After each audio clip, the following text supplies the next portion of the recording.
the Raising the Bar podcast, brought to you by the Association of Gray's Inn Students. Hello, and welcome to this episode of Raising the Bar.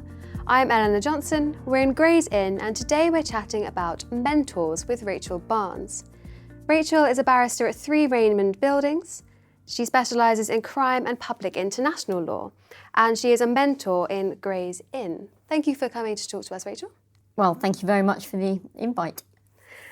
First things first, what is the Gray's Inn mentoring scheme? Well, the mentoring scheme is one which Gray's Inn students are matched up with a local barrister, whether they be in London or whether they be on one of the circuits, and they can speak with that barrister about pupillage applications, about life at the bar, and their studies. It's a really useful experience, isn't it? Because I know when you're applying for pupillage, everything can seem a bit daunting, it can seem all a bit unknown. So do you think having that mentor really helps people in the process of pupillage applications? Well, it certainly helped me because I was involved in the mentoring scheme as a mentee, and I found it really helpful, particularly with my background, was a little bit of an unusual one, and I didn't go to bar school, I cross-qualified, so it was all really alien to me. And so I got a lot out of being able to speak to somebody who was a practising barrister. When you say you cross-qualified, can you tell us a little bit more about that?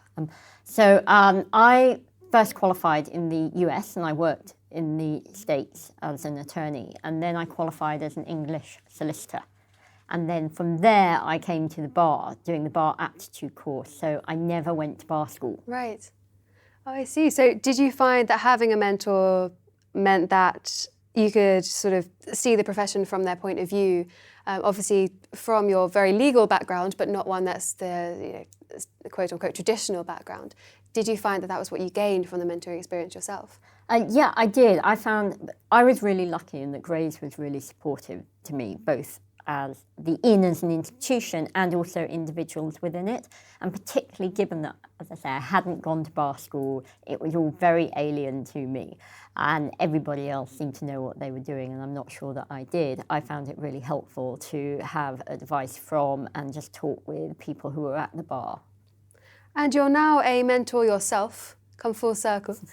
What made you decide to become a mentor?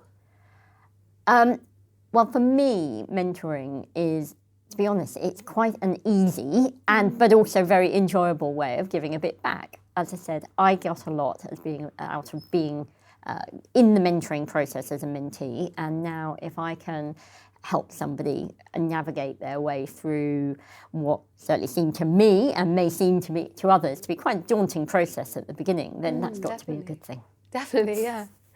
Who can apply for these mentoring opportunities? And any student member of Gray's Inn can apply to this programme. And advice for the mentees once they're in the scheme. How do you think that the mentees can make the most of their opportunity? Well, first, I think before you actually meet your mentor, thinking about what it is that you want to get out of the relationship. And very often that will be advice on applying for pupillage, both what sort of sets you might apply to and what your application form might look like. So you could ask your mentor both for advice on the types of sets you might look at. You can ask them to look over a draft of your application form. Is that something you often find yourself doing, reading lots of draft applications? Well, not that many, but right. Yes, I mean, certainly. No, I'm now part of the pupillage recruitment process for my chambers, and so I read a lot of application forms when I'm doing that. So I'm very happy to look at somebody's form when they're just thinking about applying. That sounds like an invaluable experience in that case, when you've got a mentor who is on their pupillage committee in their chambers looking at your application. That definitely sounds incredibly useful and like something people should be applying for, certainly. How often do you usually meet with your mentees? It really depends on the individual and how much help or how often they want to meet. I mean, one thing I would say is I'm sure everyone will appreciate that barristers are really pretty busy people, but everyone can give half an hour here and half an hour there, and so I normally would meet 3-4 times with someone as they're going through the pupillage application process. Could be more, could be less. And that's incredibly generous, isn't it, of the barristers, as you say, obviously extremely busy.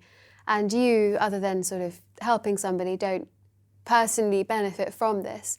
So it's like it's a professional relationship, isn't it? Sort of ensuring you stick to meetings that you organise, but also, from the sounds of it, a really, really useful and enjoyable one. How have you, in general, found your mentoring experience so far?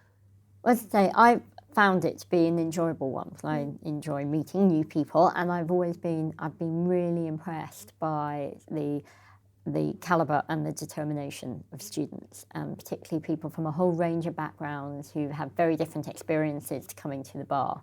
So for me, it's always interesting and enjoyable to talk to people, and people are pretty responsible. You know, they when they have a meeting, they stick to times. They appreciate that people are busy and are looking to get as much out of the process as they can.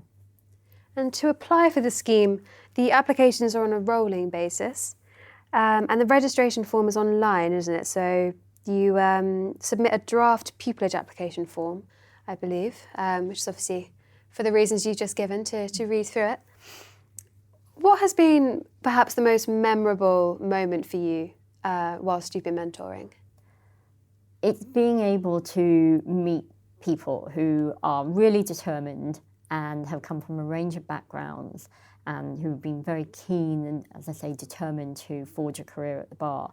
And in one example would be somebody who, like me, has a disability and was told that the bar wouldn't be for them and has gone on to forge a very successful legal career. So you think that people who perhaps, like you say, might not think the bar is for them, it can be really useful, can't it, to meet somebody who can really reassure them that, yes, it is. So a mentor, not just in the sense of reading over an application and telling them about typos and whatever, but really showing them that the bar can be for them. That's so important, isn't it? Yeah, and I think through the process you get to realise that barristers aren't all of one type. That actually people come from a whole range of backgrounds. May not seem it at first, but when you scratch the surface you realise that people do, and that can only be good and I hope encouraging for people who want to come to the bar. And Grays is really good, isn't it, in that it matches up mentors with mentees who want to go into a similar area of practice. And so already you're meeting somebody who you can look at and you can say they've succeeded in the area of practice that I want to go into, and they can provide sort of more niche advice perhaps in that area. So as you say, it's also really useful in that you can meet people who you relate to in other ways. Yeah, I mean certainly I can think of one mentoring experience I have with someone who isn't in my practice area, but I met him at an in student event, and he asked whether or not I would be his mentor, and I'd be more than happy to, and it's a really enjoyable experience. So there's also that opportunity, not just someone in your practice area, but if you meet somebody at an event and they're in the mentoring scheme, then you might be able to be matched with them. So it's such a friendly environment, isn't it, Grace? I have noticed it's very, obviously I might be a bit biased, but it's a very nice community in that when you do meet the barristers, they do very much want to help the students. So clearly it's good to be part of the mentoring process, not just to meet somebody in your practice area, but so that if you do meet somebody that you relate to and you want to be your mentor, you can connect with them. Yeah, exactly. And I think from the barrister's point of view, as I said earlier, it's a relatively easy and enjoyable way of giving back a bit when you've been supported in the past and you get the opportunity to do that again.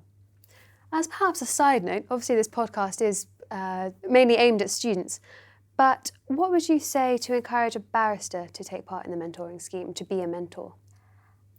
What would I say? I think the first thing I would say is that it's not a massive time commitment. It is.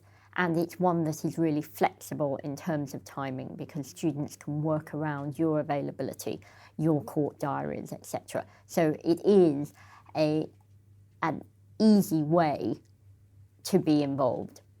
So hopefully we will get people who, like you, were a mentee and then became a mentor. I hope so. Rachel, thank you so much for coming to speak to us. That was really, really useful and very interesting.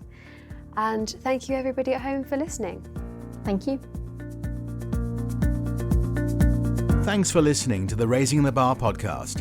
Please subscribe, rate and review. And for more information, check us out on Twitter at RaisingTheBarGI.